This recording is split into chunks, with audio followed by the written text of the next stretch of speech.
Hello every one. TV பார்த்துக்கிட்டே சாப்பிட்டாலும் சாப்பிடும்போது டிவி மொபைலில் நோண்டினாலும் டெஃபினட்டாக ஆபத்து. அது என்னங்க ஆபத்து? ஒபிசிட்டி, டயபெட்டிஸ் வரக்கூடிய அபாயம் ஜாஸ்தி. ஏற்கனவே சர்க்கரை வியாதி உள்ளவங்களுக்கு கட்டுப்பாடு இழந்துருவாங்க. ஒபிசிட்டி உள்ளவங்களுக்கு வெயிட் மேனேஜ்மெண்ட் கஷ்டம்.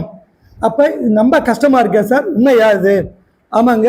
பல ஆய்வுகள் என்ன சொல்லுது அப்படின்னா, தட் இஸ் மெட்டா அனாலிசிஸ் என்ன சொல்லுதுன்னா, டிவி பார்த்துட்டே சாப்பிடும்போது சாப்பாடு மேலே கவனம் கம்மியாகுதான். மைண்ட்லெஸ் ஈட்டிங், ஃபுல் ஃபோக்கஸ் வந்து டிவிலேயோ இல்லை மொபைல்லையோ உள்ளே போகுது. அப்போ எவ்வளோ சாப்பிட்டோம், என்ன சாப்பிட்டோம், அந்த ஓரியன்டேஷன் இல்லை. அதனால வந்து 20 to 30% வந்து சாப்பாடு அளவு அதிகமாகுது. வயிறு ஃபுல்லாகும், ஆனால் சாப்பிட்ட சாட்டிஸ்ஃபேக்ஷன் கிடைக்காது. வயிறு ஃபுல்லாகும், மூளை வந்து நம்ம ஒரு சாட்டிஸ்ஃபேக்ஷன் தட் இஸ் அதை சென்ஸ் பண்ணாமல் இன்னும் அதிகமாக சாப்பாடு உள்ளே போயிட்டே போகும். அந்த டிவி நிகழ்ச்சி வந்து நமக்கு இன்னும் பிடிச்சு போச்சுன்னா அதில் உட்காந்துருப்போம், கூட கொஞ்சம் சாப்பாடு உள்ளே போகும்.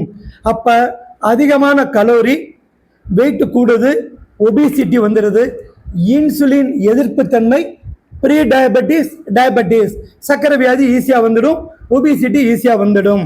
அப்போ என்ன செய்யலாம்?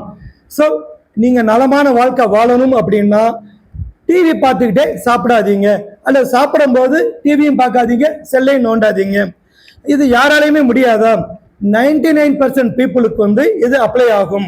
ஒரு 1% பீப்புள் என்னால் வந்து மைண்ட்ஃபுல் ஈட்டிங் பண்ணிக்க முடியும், நான் கவனமாக சாப்பிடுவேன், உணவு மேலே கவனமாக நிதானமாக சாப்பிடுவேன், கொஞ்சம் கொஞ்சமாக மென்று சாப்பிடுவேன், எனக்கு வந்து அந்த பசி உணர்வு, பசி அடங்கிச்சு, சாப்பாடு போதும், அப்படி என்னால் வந்து ஓரியன்டேஷனால் பண்ணிக்க முடியும் அப்படிங்கிறவங்க மட்டும் அந்த டிவி பார்த்ததுனால எந்த ஆபத்தும் இல்லை.